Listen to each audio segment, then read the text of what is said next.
আসসালামু আলাইকুম। নয়া দিগন্তের টপ নিউজে আপনাদের স্বাগত জানাচ্ছি আমি শাহানা জাহান। আজকের টপ নিউজের শিরোনাম, দেশের দুই গুরুত্বপূর্ণ স্থাপনায় অগ্নিকাণ্ড, নিরাপত্তা ব্যবস্থার দুর্বলতা স্পষ্ট। সম্প্রতি দেশের গুরুত্বপূর্ণ স্থাপনাগুলোতে একের পর এক ভয়াবহ অগ্নিকাণ্ডের ঘটনায় নাশকতার গন্ধ পাচ্ছেন বিশেষজ্ঞরা। তাদের আশঙ্কা, দেশের অর্থনীতিকে দুর্বল করতে এই নাশকতা চালানো হতে পারে।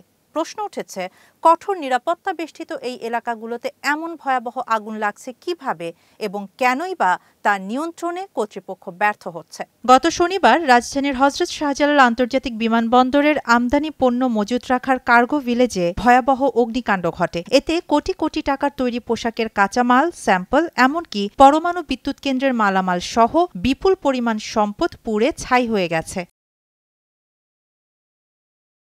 ফায়ার সার্ভিসের সাবেক মহাপরিচালক ব্রিগেডিয়ার জেনারেল অবসরপ্রাপ্ত আলী আহমেদ খান নয়া দিগন্তকে বলেন, আগুন শুরুতেই ভয়াবহ আকার ধারণ করে না, ছোট থেকে সময় নিয়ে তা বড় হয়। তিনি প্রশ্ন তোলেন, শাহজালাল আন্তর্জাতিক বিমানবন্দর একটি কেপিআই-ভুক্ত এলাকা হওয়া সত্ত্বেও আগুন কেন এত ভয়াবহ আকার ধারণ করল? বিমানবন্দরের নিজস্ব শক্তিশালী দমকল ইউনিট থাকা সত্ত্বেও আগুন নিয়ন্ত্রণে এতটা সময় নেয়া কর্তৃপক্ষের চরম গাফিলতির দিকে ইঙ্গিত করে বলে তিনি মনে করেন। তার মতে, এসব ঘটনা দেশের ভাবমূর্তি ও অর্থনীতির জন্য বড় আঘাত এবং জাতীয় নির্বাচন সামনে রেখে এগুলো অভ্যন্তরীণ স্থিতিশীলতাকে নড়বড়ে করার ইঙ্গিত হতে পারে।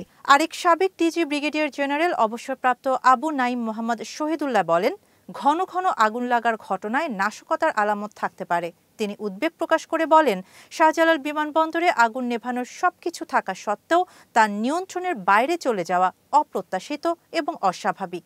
দুর্ঘটনার আড়ালে দেশের অর্থনীতি দুর্বল করার কোনো পায়তারা চলছে কিনা তা খতিয়ে দেখা দরকার বলে মনে করেন তিনি। এর মাত্র 2 দিন আগে গত বৃহস্পতিবার চট্টগ্রাম রপ্তানি প্রক্রিয়াজাতকরণ অঞ্চল CEPZ এ আগুন লেগে একটি পোশাক কারখানা ভবন পুড়ে যায়। দেশের গুরুত্বপূর্ণ এই দুটি স্থানে পরপর অগ্নিকাণ্ডের ঘটনায় দ্রুত, নিরপেক্ষ ও প্রযুক্তি নির্ভর তদন্তের দাবি জানিয়েছেন বাংলাদেশ নিট পোশাক প্রস্তুত ও রপ্তানিকারক সমিতি BKME এর সভাপতি মোহাম্মদ হাতেম। তিনি বলেন, সাম্প্রতিক এই ঘটনা উদ্যোক্তা ও বিদেশি ক্রেতাদের মধ্যে নিরাপত্তা বিষয়ে উদ্বেগ তৈরি করেছে।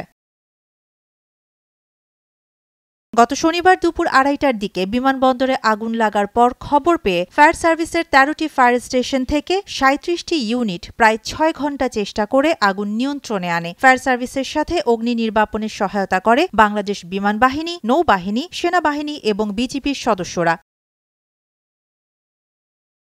দেশের গুরুত্বপূর্ণ ও কঠোর নিরাপত্তায় থাকা স্থানে পরপর ভয়াবহ অগ্নিকাণ্ডের ঘটনায় বিশেষজ্ঞরা মনে করছেন, এখন প্রয়োজন নিরপেক্ষ তদন্তের মাধ্যমে আগুন লাগার আসল কারণ, দায়ীদের চিহ্নিত করা এবং জবাবদিহি নিশ্চিত করা। অন্যথায় এমন ভয়াবহতার পুনরাবৃত্তি ঠেকানো সম্ভব হবে না। শাহানা জাহান, নয়া দিগন্ত।